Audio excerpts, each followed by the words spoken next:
Bertram Arthur Jimmy James's life began on the 17th of April 1915 in British India, born to a tea planter family.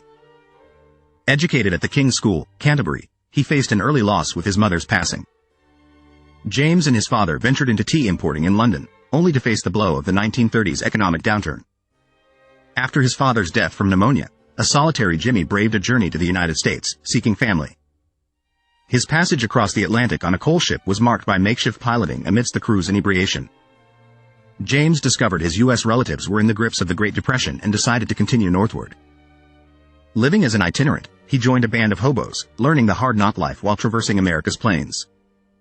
Jimmy's sojourn in Canada began with securing a job as a bank security guard, a position marked by rough simplicity. In 1939, the outbreak of World War II saw James volunteer for pilot training with the Royal Air Force in Vancouver. His journey back to the UK brought him to the Air Force Selection Board in London, marking the start of an illustrious military career.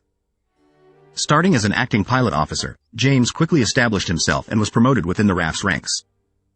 His defining moment came when his Wellington bomber was downed over the Netherlands on the 5th of June 1940, leading to his capture. James faced a grim parade through Berlin before being confined to the underdeveloped Stalag Luft III. His first escape attempt from POW camp was a daring excavation to freedom that ended with solitary confinement. Persistence defined James, who tirelessly planned and participated in 13 escape attempts from German camps. One of the central figures in the Great Escape, he was instrumental in Tunnel Harry's construction at Stalag Luft III. Determined to get home, Jimmy disguised himself as a Yugoslav worker during the harrowing escape on the 24th of March 1944. Fate intervened as James, alongside pilot officer Skanzikas, was apprehended while attempting to procure train tickets. In a brutal twist, James was spared from execution by the Gestapo, only to be sent to the Sachsenhausen concentration camp.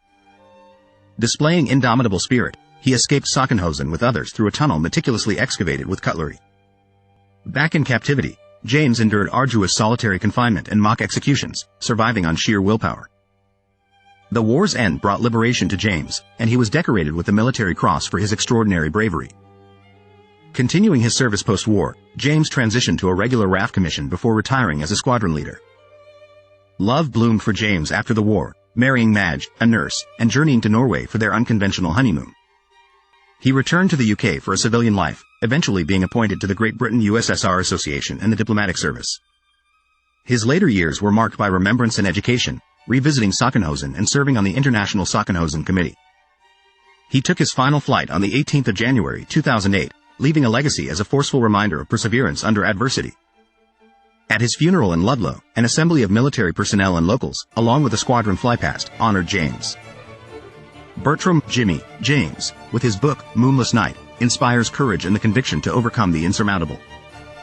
That was a glimpse into Bertram James's life.